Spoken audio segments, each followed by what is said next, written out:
চুলায় তৈরি করে দেখাবো এই বনরুটি। এই বনরুটিটি খেতে কিন্তু ভীষণ মজা লাগে। ঘরে যদি এক টুকরো চিকেন থাকে আপনারা এই বনরুটিটি সহজে বানিয়ে নিতে পারবেন। 1 কাপ আটা বা ময়দা থাকলেই চলবে। দেখুন কতটা সফট, কতটা ইয়ামি লাগছে। আপনারা খুবই সহজে অল্প সময়ের মধ্যে বানিয়ে নিতে পারবেন। তাহলে চলুন দেখা যাক। প্রথমে নিয়ে নিব একটা মিক্সার বাটি। দিয়ে দিলাম এখানে 2 কাপ আটা, আপনারা চাইলে ময়দাটা দিতে পারেন। তারপরে দিয়ে দিলাম স্বাদমতো লবণ, 1 টেবিল চামচ ইস্ট, আর দিয়ে দিলাম 2 টেবিল চামচ চিনি। এখন সব কিছু ভালোভাবে মিশিয়ে নিব।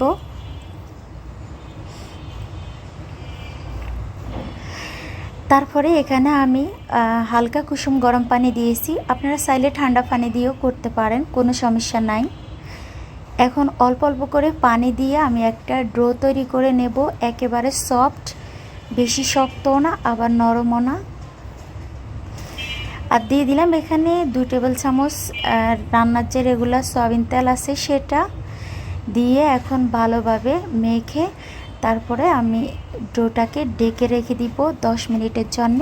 এদিকে আমি চিকেন বনের যে ফুডটা আছে সেটা রেডি করব। দিয়ে দিলাম পেঁয়াজ কুচি সামান্য একটু তেলের মধ্যে, আর সামান্য একটু লবণ দিয়েছি। এখানে আমি আগে থেকে সিদ্ধ করে নিয়েছি চিকেন। তারপরে এখন সব কিছু ভালোভাবে নেড়েচেড়ে একটু আমি ভেজে নেব। এখানে দিয়ে দিলাম ম্যাজিক মশলা, আর দিয়ে দিলাম এখানে মরিচ গুঁড়ো। এখানে কিন্তু বেশি একটা মশলার প্রয়োজন পড়ে না এই চিকেন বানটা বানানোর জন্যে। ম্যাজিক মশলার পরিবর্তে আপনারা ঘরে যদি নুডলসের মশলা থাকে সেক্ষেত্রে সেই মশলাটাও দিতে পারেন বা ম্যাগি মশলা দিতে পারেন। এখানে আমি 1 কাপ দুধ নিয়ে নিলাম, দিয়ে দিলাম সাথে 2 টেবিল চামচ কর্নফ্লাওয়ার দিয়ে একটু নেড়েচেড়ে মিশিয়ে এখন আমি চিকেনের সাথে দিয়ে দিব। কারণ আমার কাছে কোনো মেয়োনিজ নেই, সেজন্য আমি এই দুটো উপকরণ দিয়ে মেয়োনিজটা বানিয়ে নিয়েছি। আর দিয়ে দিলাম এখানে টমেটো সসটা দিয়ে আর সামান্য একটু চিনি দিয়ে দিয়েছি, যাতে করে সস দেওয়ার কারণে কিন্তু টেস্টটা ভালো আসবে না চিনি না দিলে। সেজন্য আমি এখানে 2 টেবিল চামচের মতো চিনি দিয়ে দিলাম। অলরেডি চিকেনের ফুডটা কিন্তু হয়ে গিয়েছে। এখন আমি তৃতীয় ধাপে যাব।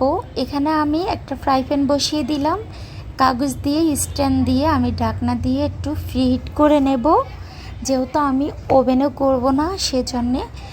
আর ডোটা কিন্তু ফুলে ডাবল হয়ে গিয়েছে। এখন আবারও আমি একটু হাত দিয়ে নেড়ে চেড়ে তারপরে দেখুন এখন একটু কাগজের মধ্যে তেল ব্রাশ করে নিয়েছি আর হাত দিয়ে চেপে চেপে রুটি মতো বানিয়ে নিলাম। এখানে বেলার কোনো প্রয়োজন নেই, একেবারে সফট একটা ডো বানিয়েছি। সেজন্যে আমি আমার মতো করে কিন্তু বড় ছোট করে দিয়েছি। আপনারা চাইলে আপনাদের সাইজ মতো দিতে পারেন, চাইলে ছোট ছোট বন বানিয়ে নিতে পারেন। এখন আমি একটা রুটি কাগজের উপরে দিয়ে তারপরে আমি চিকেনের ফুডটা দিয়ে দিলাম। দেখুন এভাবে ছড়িয়ে ছিটিয়ে আমি কিন্তু ফুডটা একটু বেশি করে দিয়েছি, কারণ চিকেনের ফুডটা বেশি দিলে কিন্তু ভীষণ মজা লাগে। আর আরেকটা রুটি আমি একইভাবে কিন্তু বেলে এভাবে উপরে দিয়ে দিলাম। এখন 2-4 দিয়ে আমি চেপে চেপে দিব আর এভাবে একটু কেটে দেব, যাতে করে বনরুটিটা একেবারে ফ্লাফি হয়, ফুলে ডাবল হয়ে যায় আর দেখতেও কিন্তু সুন্দর দেখা যায়। এই বনরুটিটা দেখতে যতটা সুন্দর, খেতে কিন্তু ভীষণ মজা লাগে। আপনারা একবার হলো খেয়ে দেখবেন। এখন এখানে একটা ডিমের কুসুম নিয়েছি, কুসুমটাকে আমি হালকা একটু ব্রাশ করে দেব। ব্রাশ করার কারণে কিন্তু কালারটা আরও বেশি সুন্দর আসবে। এখন আমি চুলার মধ্যে কিন্তু বসিয়ে দিব, যেহেতু আগে থেকে কড়াইটাকে আমি ফ্রিহিট করে নিয়েছি। এখন আমি 10 মিনিট অপেক্ষা করব ঢাকনা দিয়ে। 10 মিনিট পর ফিরে আসছি। দেখুন ফুলে কতটা ডাবল হয়েছে। এখন আপনাদেরকে কেটে দেখাবো, নিচে কিন্তু একটু লেগে যায়নি। দেখুন কতটা সুন্দর হয়েছে, কতটা সফট হয়েছে।